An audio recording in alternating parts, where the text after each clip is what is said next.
Channel Mahalakshmi की ओर से आप सबको सादर जय जिनेंद्र। आज कुछ बात कुछ ऐसी है जो आपके अंदर तक झकझोर देगी।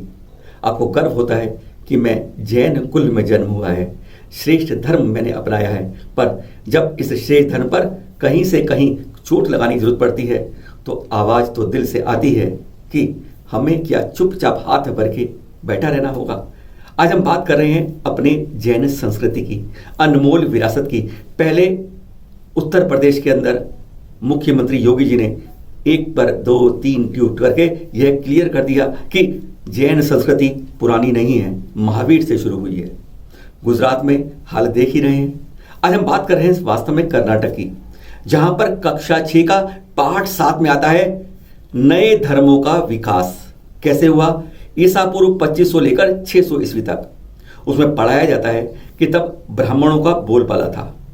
वह महंगे महंगे हवन करवाते थे जिसमें अन्न डालो, घी डालो, दूध डालो, यानी आम आदमी की जेब से बाहर की बात थी। और यही नहीं, जब यज्ञ कराते थे तो पशुओं की बलि दी जाती थी, यानी हिंसा का खुलकर तांडव होता था।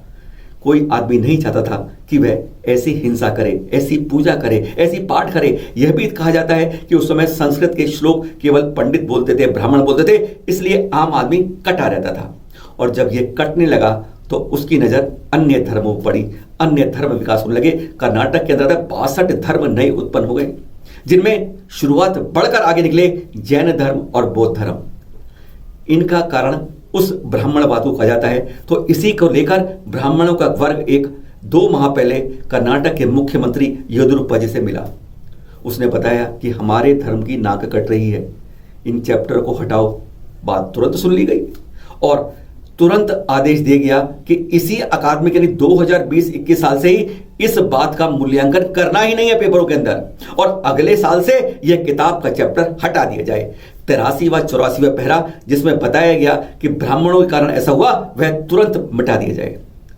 जो प्रिंटर है कर्नाटक का, उसको भी कह दिया गया है, यानी जो अल्पसंख्यक का दर्जा प्राप्त है जैन धर्म और बौद्ध धर्म, उसी पर ही चोट की जा रही है। जबकि सरकार का कर्तव्य होता है कि अल्पसंख्यक धर्मों की पूरी सुरक्षा करे।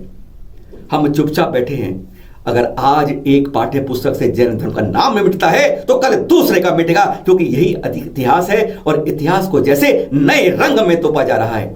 ICSE की क्लास 9 के चैप्टर 3 भी इसी तरीके से कहता है, अगर एक की जय शुरुआत कर दी तो हर जगह जगह जैन धर्म को एक प्रकार से कुठाराघात करके सर्व तरह से नाश करने की एक तैयारी हो जाएगी ऊपर से। अगर हम आज भी नहीं चेते तो हमारा इतिहास यूं होते होते यूं करके सिमट जाएगा और फिर यूं करके हम धरा पे आ जाएंगे। जिस तरीके से अन्य धर्मों का नाश हुआ, हमारा भी 40 करोड़ से 44 लाख से यह सर्वनाश होता जाएगा। जागना होगा, मिलकर बात करनी होगी, चाहे जैन धर्म हो चाहे बौद्ध धर्म हो। हमारी समितियों को आगे आना पड़ा होगा। यह नहीं देखना पड़ेगा कि और मिटे तब हम उठ के आवाज उठाएं। आज सिर्फ इतना ही आपसे कहेंगे, अपनी बाजुओं का दम दिखाइए, गलत हो तो आवाज उठाइए। रुकना नहीं है, अपनी विरासत में बहुत मजबूत दम है, संस्कृति बहुत मजबूत है। जिस गांव में नहीं कोई जैन, वहां की परी ले रही है अब ज्ञानेश्वरी दीक्षा। दक्षिण के कर्नाटक से अब उत्तर के पंजाब में पहुंच जाते हैं। भटिंडा जिले की बबिया की बात करते हैं, जहां पर 600 परिवार है, कोई जैन नहीं है, और 150 परिवार अब जैनों के अहिंसा का पालन करते हैं। इन्हीं के बीच है एक परी 16 साल की, जिसके पिताजी किसान हैं। अब यह बुधवार 24 फरवरी को ज्ञानेश्वरी दीक्षा ले रही है।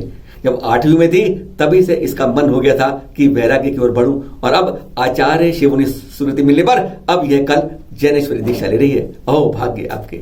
आचार्य पद त्याग ली यम संलेखना, धन्य है ऐसा समाधि महोत्सव। अब हम बात कर रहे हैं शांतिनाथ जी, कुंतुनाथ जी, अरयनाथ जी तीर्थंकरों के 4 कल्याण की पावन धरा, यानी हस्तिनापुर की, जहां पर देख रहे हैं आप आचार्य श्री निशंक भूषण जी महाराज जी ने अपना आचार्य पद त्याग कर शपकराज मुनिराज बन गए और तुरंत यम संलेखना धारण कर लिया, यानी समाधि की ओर अपने कदम बढ़ा दिए। यह दृश्य देख लिया आप, जहां गणनी आरिका श्री विद्याश्री माताजियों ने संबोधन दे रही हैं। ऐसे को देखकर कहते हैं कर्मों की निर्जरा उनको देखकर अपने आप हो जाती है। धन्य है ऐसे मुनिराज जिस दिशा की ओर बढ़ रहे हैं आपके कदम। मुनि श्री प्रमाण सागर जी बने यूपी के राजकीय अतिथि।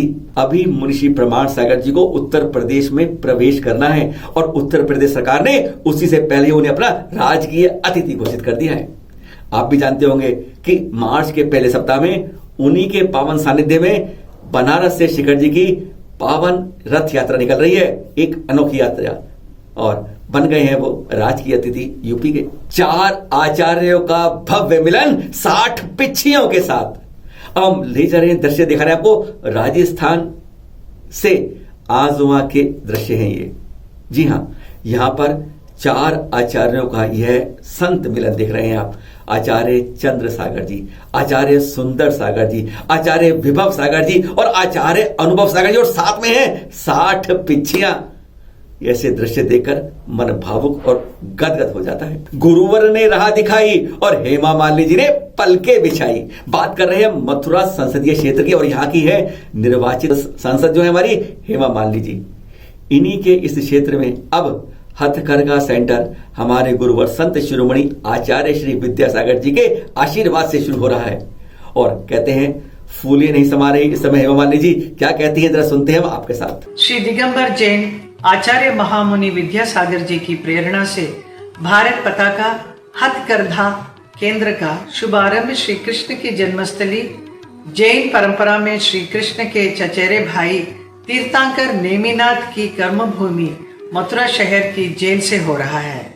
इससे कैदियों और उनके परिवार को समाज की मुख्य धारा से जोड़ने के साथ ही आदरणीय प्रधानमंत्री जी के स्वरोजगार और स्वावलंबन के सपनों को पूर्ण किया जाएगा। और अपने देशवासियों से मेरा ये भी निवेदन है कि हस्तकला से बने वस्त्रों का उपयोग कर इसे अपने जीवन का अंग बनाएं। इस पुनीत कार्य में मेरा पूर्ण सहयोग मिलता रहेगा। मेरी बहुत बहुत शुभकामनाएं। औद्योगिक नगरी में बना आचार्य श्री शांति सागर जी महाराज नाम से चौक। अब हम बात कर रहे हैं देश की औद्योगिक राजधानी मुंबई से, जहां पर श्री पार्श्वनाथ दिगंबर जैन मंदिर खार की 58वीं वर्षगांठ के अवसर पर 22 फरवरी को 15वें रास्ते से कहते हैं रामकृष्ण मिशन रोड, उसके चौक का नाम बदलकर अब नाम रखा गया है 20वीं सदी के प्रथम जैनाचार्य चारित्र चक्रवर्ती श्री शांति सागर जी महाराज चौक। है ना जैनों के लिए गौरवान्वित बात। आज खबरें इतनी ही, नई जानकारी फिर शुरू होंगे आपके बात। एक अनुरोध आप लोगों से, आप में से केवल 18% ही सब्सक्राइब कर रहे हैं, यानी 100 अगर देखते हैं तो केवल 18 ही सब्सक्राइब कर रहे हैं।